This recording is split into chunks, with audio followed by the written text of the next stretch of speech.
So, good evening, everyone. Welcome back to my lecture. And in this lecture, we will continue the previous video where we left at the Treaty of Aleppo. We'll draw the result of the Battle of Plassey in this video, and then we will continue with the Battle of Buxar. So, the Battle of Plassey took place in 1757, as we discussed earlier. After the Treaty of Alipur, after the Battle of Plassey, when Siraj-ud-Dowla lost, he was executed, and a new Nawab was placed in the Bengal by the company. He was the Mir Jafar. Mir Jafar is the one with whom Robert Clive uh, signed a treaty or made an alliance against Siraj-ud-Dowla. So, Mir Jafar was the one who was made the Nawab of Bengal in Murshidabad. And after becoming Nawab, Mir Jafar used to offer large sum of tributes to the company. वो बहुत सारा पैसा, बहुत सारे gifts, बहुत सारे presents जो है वो कंपनी को ऑफ़र करता था। तो इस वजह से कंपनी भी उससे खुश रहती थी। और जैसा कि ट्रिटी ऑफ अलीपुर में डिसाइड हुआ था बैटल ऑफ प्लासी के बाद, नवाब को फॉलो करने पड़ेंगे सारे फरमान जो कि 1717 में फ़ारुख सियार ने जो इशू करे थे फरमान, वो सब नवाब को फॉलो करने पड़ेंगे। And they will not levy taxes on company for trade as decided in the फरमान 1770, and they will also allow the fortification of Fort Williams and the city of Calcutta. ये भी राइट ले लिया गया था ब्रिटिशर्स के द्वारा कि they can carry on the fortification of Fort Williams and the city of Calcutta. So this was the result of the Battle of Plassey.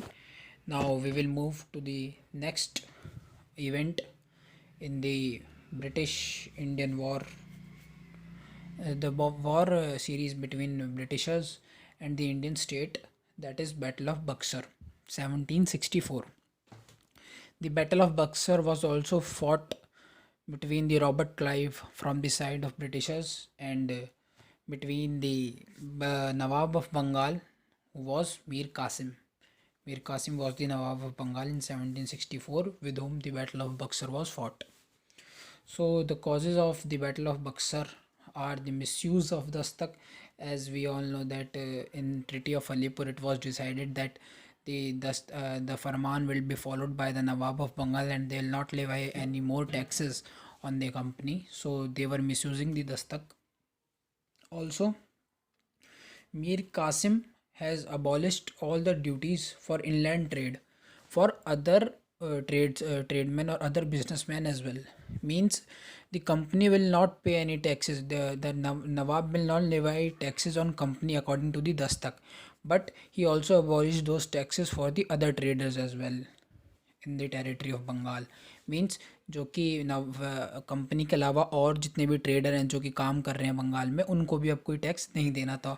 तो एक ऑफिशियली उनका दस्तक जो है अबॉलिश नहीं किया गया, लेकिन अब वो दस्तक किसी काम का नहीं रह गया क्योंकि टैक्स तो अब किसी को नहीं देना है, तो सब सेम लेवल पर आ गए. तो इस वजह से ब्रिटिशर्स जो थे वो थोड़े नाराज़ थे नवाब से. After this Calcutta council of company wanted war. Calcutta council थी जो कंपनी की, जैसे कि हमें पता है कि पहले तीन बड़ी प्रेसिडेंसीज के बीच में ब्रिटिश राज बटा हुआ था. तीन काउंसिल होती थी, एक बॉम्बे की, एक मद्रास की और एक बंगाल की. तो जो बंगाल की कैलकाटा वाली काउंसिल थी कंपनी की, वो वॉर चाहती थी सीधा नवाब ऑफ बंगाल के साथ, यानी कि मीर कासिम के साथ. वो इस वजह से क्योंकि मीर कासिम ने जो है उनको गिफ्ट नहीं देता, उनको मतलब पैसा एक रकम जो है जो कि प्रेजेंट के फॉर्म में Mir Jafar use to offer the company, वो कासिम नहीं करता था. और कासिम ने जैसे कि हमें पता है औरों के लिए भी टैक्सेस अबॉलिश कर दिए थे, ये भी एक रीज़न था. और कासिम ने बेटर एडमिनिस्ट्रेशन के लिए अपनी जो कैपिटल थी वो मुर्शिदाबाद से मुंगेर शिफ्ट कर ली थी. मुर्शिदाबाद जो है वो कैलकाटा के पास पड़ता था. Murshidabad was located close to the Calcutta. So the Britain the influence of the company was more in the Murshidabad, but in Munger was located away from the Calcutta, from far from the Calcutta. Britishers से दूर था, तो Britishers अपना उतना influence Munger पे नहीं कर पाते थे जितना मुर्शिदाबाद पे कर लेते थे. तो अपने मुंगेर को उसने अपनी कैपिटल को मुंगेर शिफ्ट करके अपने एडमिनिस्ट्रेशन को और अपनी काउंसिल्स को स्ट्रेंथन करना शुरू करा कासिम ने। Kasim was a abled leader and was an very intelligent and intellectual person. एक अच्छा लीडर और एक अच्छा नवाब था कासिम, तो उसने ये सब स्ट्रेटजीज़ ब्रिटिशर्स के जाल से बचने के लिए बनाई थी। तो जब ब्रिटिशर्स ने को इतना एक एंगर भर गया ब्रिटिशर्स के अंदर, उन्होंने डिसाइड करा कि नहीं अब तो वॉर होगी, तो what Qasim did, Qasim form an alliance with the nawab of Awadh and the badshah of Delhi who was Shah Alam two at that time.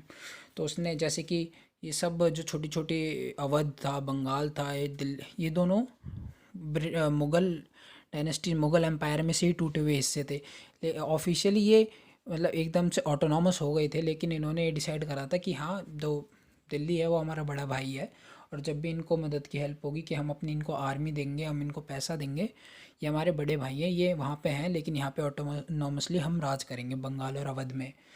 तो एक यही एकता का एक संदेश देकर, एकता की एक बात करके उसने एक अलायंस बनाया अवध के साथ और दिल्ली के साथ, नवाब ऑफ बंगाल ने। और बंगाल ने फिर इन तीनों ने लड़ाई लड़ी against Britishers. British East India company was led by Robert Clive, colonel Clive. We all know about the man, he was a great leader, he was a furious leader. और इनके अगेंस्ट फिर इन तीनों ने लड़ाई लड़ी लेकिन जो है इस लड़ाई में रॉबर्ट क्लाइव ने तीनों रियासतों को, तीनों को अकेले पछाड़ दिया। all this alliance of all these three रियासत was defeated by Robert Clive. तो नवाब जो था वो मुर्शिदाबाद और मुंगेर दोनों को ही हार गया ब्रिटिशर्स को, और भाग गया अवध, वहाँ जहाँ पर उसको एग्जीक्यूट कर दिया गया। So Mir Qasim was executed and Nizamuddaula who was son of Mir Jafar was made the new nawab of Bengal. After the Battle of Buxar, Treaty of Allahabad, this is very important. You all have to remember this treaty. It can be asked directly in the exam as well. So you will have to remember this one, that the Treaty of Allahabad was signed after the Battle of Buxar, in which it was decided that Awadh will cede some of its territories. Means एक कोरा एक जगह थी अवध रियासत के अंदर जो आती थी वो, और शाह आलम टू जो कि बादशाह था दिल्ली का, उसको इलाहाबाद, ये दोनों जगहें ब्रिटिश ईस्ट इंडियन कंपनी को सीड करनी पड़ी। और इनको एक 50 लाख का वॉर का हर्जाना, मींस वॉर का करवाने का हर्जाना उनको ब्रिटिश ईस्ट इंडियन कंपनी को देना पड़ा।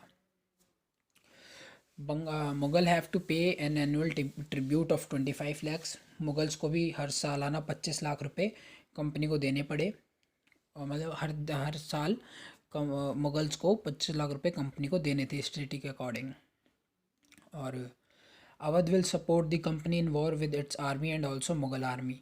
मीन्स कि अब मुग़ल आर्मी और अवध की आर्मी जब भी कभी ब्रिटिश ईस्ट इंडियन कंपनी किसी और स्टेट के साथ या किसी और अलायंस के खिलाफ वॉर में जाएगी, तो अवध को और मुग़ल आर्मी को उनकी हेल्प करनी पड़ेगी वॉर में।